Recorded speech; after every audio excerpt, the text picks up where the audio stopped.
This is Judge Joe Brown, and we're listening to We All Be News.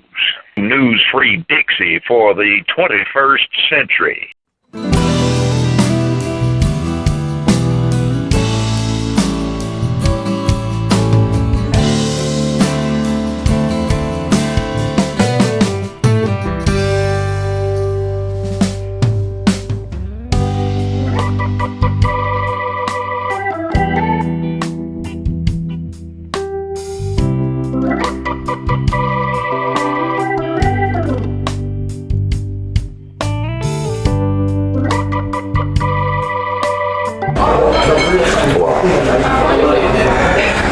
You see, there's some interesting things out there, like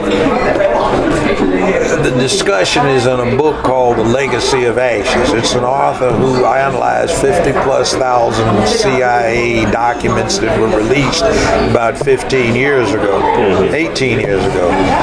And the White House tapes did not originate with Nixon.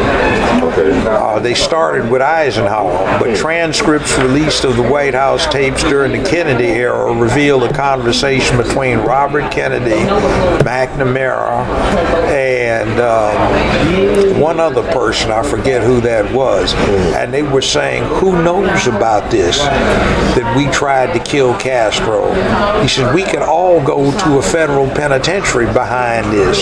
They're discussing these things, and then the consensus is, well, at least one person knows, that's Fidel. He knows we tried to kill him. They said, do you think he's going to retaliate and try to get the president? He says, you mean my brother? Yes. See, there's all kinds of things in there. You see, you have to listen to what's going on. Now, I had an unusual professor at one time. She was a Russian professor emeritus at the University of Moscow. She was an upstanding Soviet citizen, and she had been Khrushchev's deputy chief commissar during the Stalingrad siege in World War II. At one time, she was the highest-ranking woman on the Soviet Politburo, and she had also been the highest-ranking woman in the Soviet NKVD, which is a predecessor to the KGB. The only two people she answered to were Comrade Beria, head of the Secret Service, and Comrade Stalin.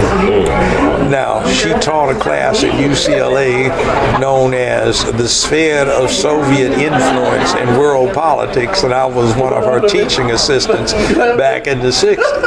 Now, all of what I've been talking to you about was laid out rather interestingly in some things that she was telling me back then.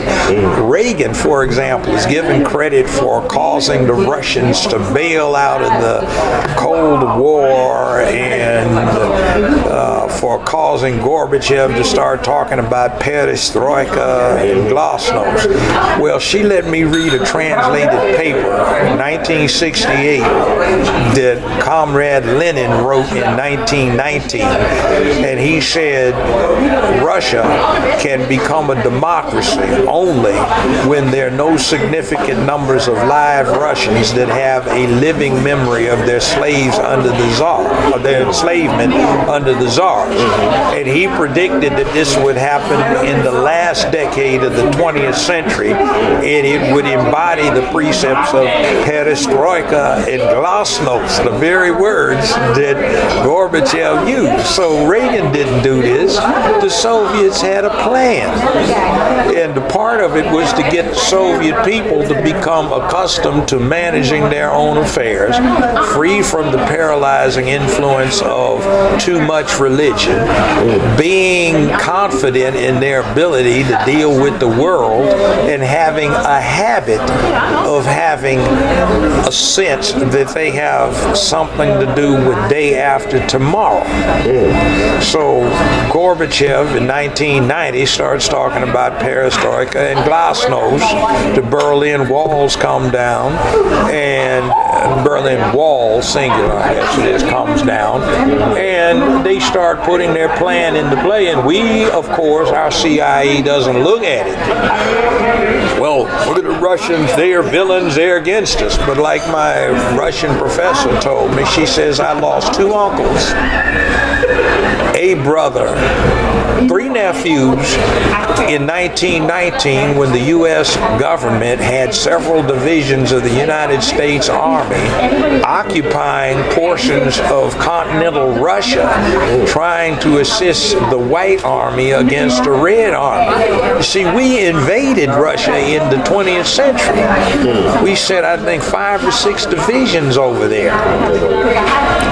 So, you know, you look at an invader and you say, these guys dropped the bomb on Nagasaki and Hiroshima. We didn't.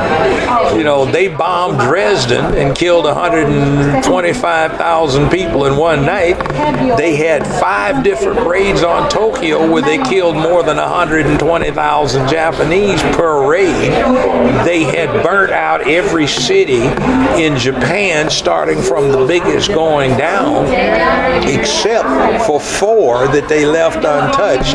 Hiroshima, and Nagasaki were 2 of the 4 where they had pre-planned testing the atom bomb on to see what it could do, and they wanted it in a pristine condition.